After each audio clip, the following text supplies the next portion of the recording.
Now, we've seen all the footage of Ruben Amorim finally arriving at Carrington. He's arrived and he's ready to work, but we wait for his first game as Man United manager. Not manager, head coach. I need to get used to that. He's not Man United manager, he is Man United head coach. Let's take a deeper dive into the man behind the coach. I'm delighted to say we're now joined by someone that's recently spent some time with Ruben Amorim's family, his friends, and his former colleagues. It's the athletic Charlotte Harpur. Charlotte, how you doing? So many amazing stories that you've been uncovering about Ruben. Thank you for taking the time to join us. Do you get the sense that this coach is different to the rest?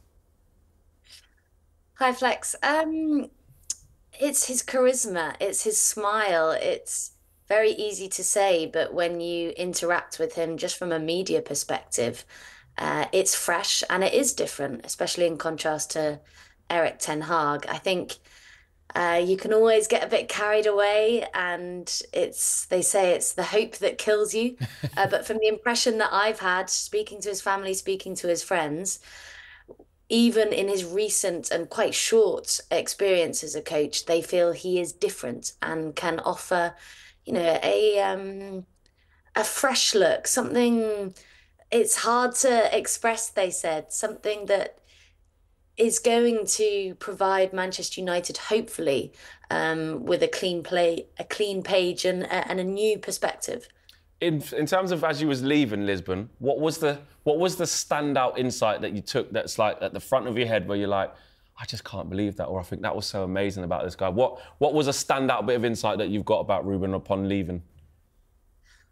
It's this contrast, this guy who likes to have a joke, loves to laugh. Even when he was a player, he was a bit of a class clown when he was younger in the dressing room.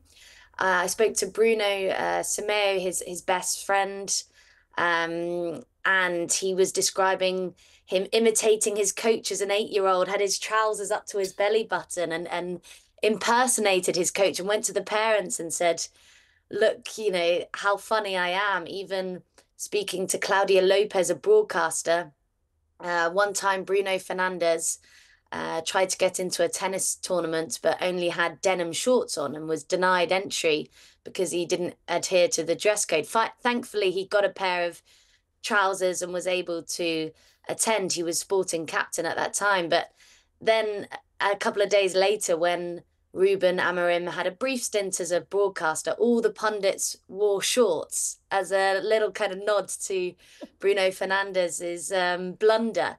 But then paired with that, his best friend, Bruno Simeo, was saying, I missed training once when I was coached by him, and he said, that was it.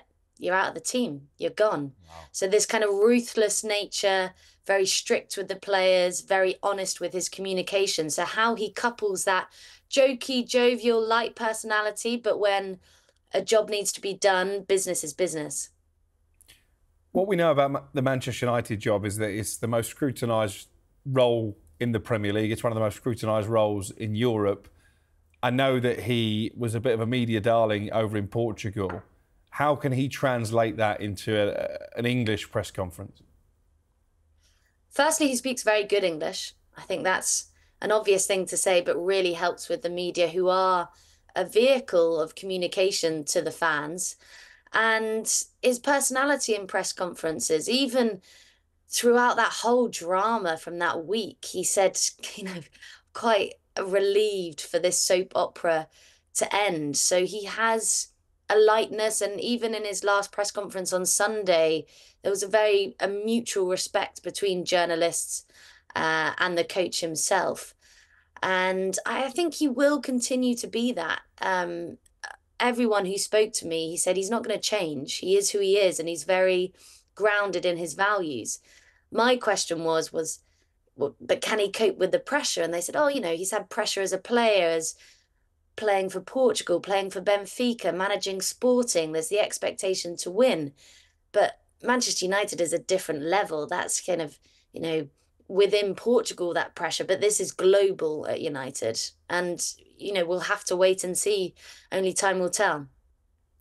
I feel like over the years, well, since Sir Alex Ferguson left, everybody's been saying, that it needs to be somebody that's going to get in there, really crack the whip. And, you've spoken about how he can be, pretty brutal and pretty straight to the point, but also has this, charismatic side. with individuals, did you have any takeaways that make you question what he will be like as a man manager, as in for specific players? Do you think that he's maybe going to come in and be that brutal force, or do you think that he's got that in him to put an arm round a shoulder of players that perhaps need it? I think it's both. I think if you look at Sporting's situation, it was described to me as kind of a civil war at the time in terms of disorganisation, and he really had to cultivate the players and build that trust with them. So again, it's that I will be open to you and I will try and get to know you and bring out that confidence. Ruud van Nistelrooy has spoken about confidence last week, but also when you're not delivering, I'll tell it to you and I'll tell it to you straight. I think the big contrast is that Sporting, it was Ruben Amorim's boys. They were his brand, whereas he is inheriting a completely different squad with completely different egos and players that, you know, aren't his, that he has brought in himself. I hear that. That is going to be a big thing for him to work between, because he's also said that, you know, the Premier League is a different world. I like the vibe from him that he understands that it's not just a click your fingers and it's immediately transferable into the Premier League with what he's built at Sporting. But one thing he is bringing from Sporting isn't Victor Gyökeres, but it is his backroom staff, and they've been with him at a lot of the clubs he's been at. Did you get a sense of loyalty from the people that you spoke to about the man? Is he known as someone who is loyal to his people and brings them with him wherever he goes? I think you can see that, yeah, the two assistants coming in who are from Casa Pia, so back 2018, they've worked 6 years from Casa Pia to Braga Reserves, then to Bragan, to Sporting. So they are a very tight-knit and also very young. But also he referenced Hugo Viana, who's obviously going to Manchester City as sporting director next at the end of this season. So very close relationships with people who will sometimes, you know, smooth the edges when, if Ruben Amorim didn't quite get what he wanted, then there would be people around him who would make sure that that is a slightly smoother process, perhaps. So yeah, definitely loyalty. And that's why I think, you know, Ruud van Nistelrooy has no longer continued with United, because Ruben Amorim has his coaching staff, trusts them, they have a process, and they stick to it and they know how it works.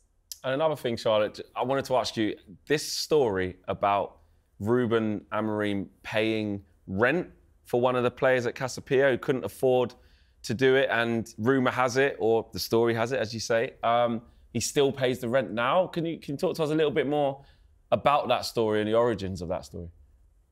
Yeah, so this player, as my understanding, has spoken to several people about this, is that this player wasn't in a good situation. He was struggling financially with his partner, who had children as well. And the authorities threatened to, you know, take their children away from him and his partner because they didn't have the means to support them.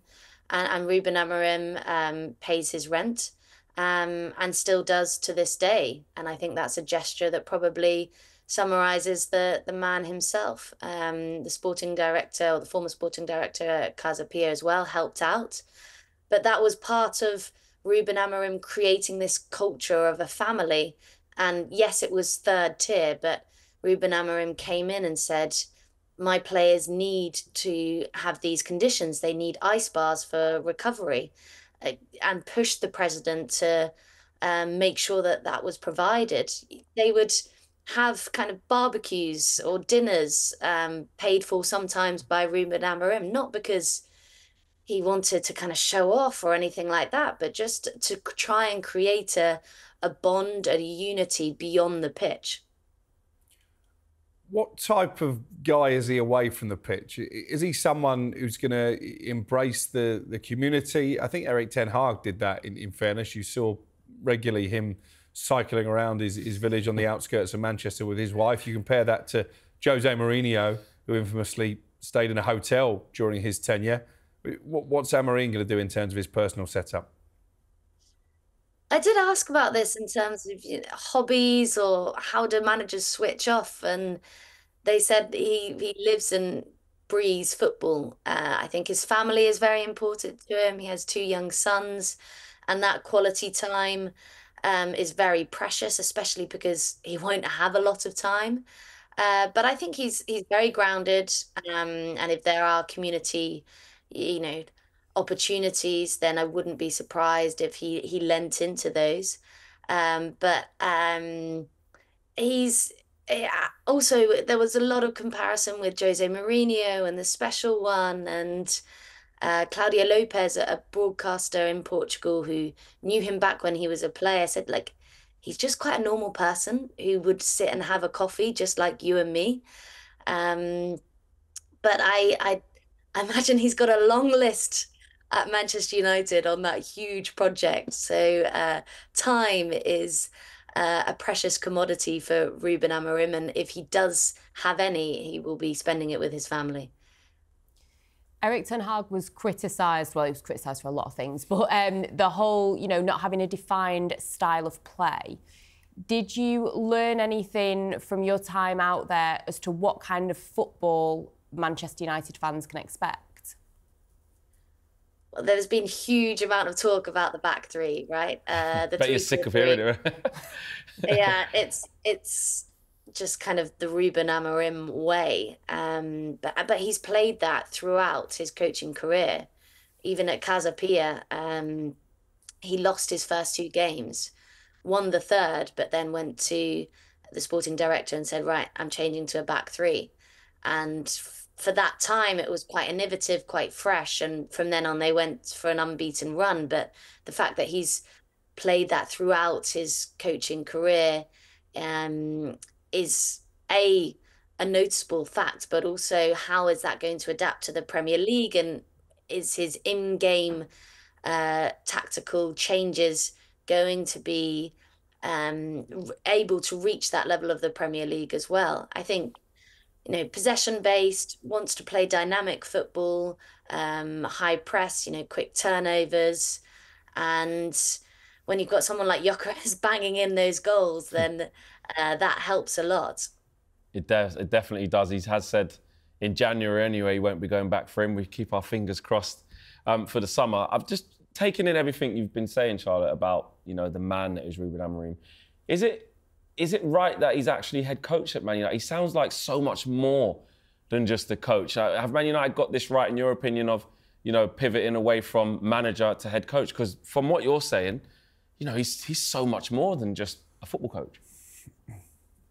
It's a really good question. And I suppose a debate like what is a manager, what is a head coach? That might seem obvious that managers manage and head coaches coach, but this is in line with Ineos's philosophy, right, of a technical director and the hierarchy, for want of a better word. But I think you would expect a head coach to manage, and that's the personable side that I get from Ruben Amorim, that he's a very good person who brings people together and knows how people tick and how to get the best out of people, as well as being tactically and technically astute as well.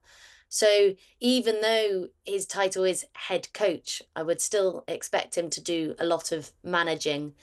And that was the other impression that I got, that he knows the kit man, he knows the staff, he knows everyone's names. He's, that kind of person that is going to make sure that the culture around Manchester United is a familial one.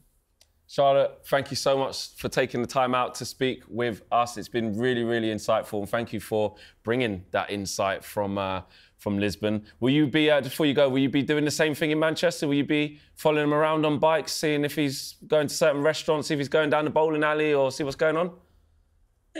Don't think quite that to that level. You will have a piece out on The Athletic on the backroom staff and the coaches that he will have brought with him, if you want even more insight to different personalities and how they interact with Ruben as well. Definitely do. Thank you so much, Charlotte, and we'll speak to you again soon. Thanks so much, guys.